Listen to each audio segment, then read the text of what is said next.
உயிருள்ளவரும் சர்வவல்லமையுள்ளவருமான பிதாவின் அற்புதமான ஏற்பாட்டின்படி அவர் இந்த நாளில் தம்முடைய அன்புக்குரிய குமாரனையும் நம்முடைய கர்த்தரும் இரட்சகரும் உயிர்த்தெழுப்பினார். இவ்வாறு கர்த்தராகிய இயேசு சாத்தானையும் மரணத்தையும் கல்லறையையும் வென்றார்.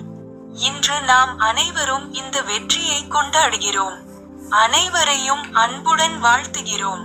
இன்று 2025 அக்டோபர் 12ஆம் தேதி மற்றும் வாரத்தின் முதல் நாள், அதாவது கர்த்தருடைய நாள்.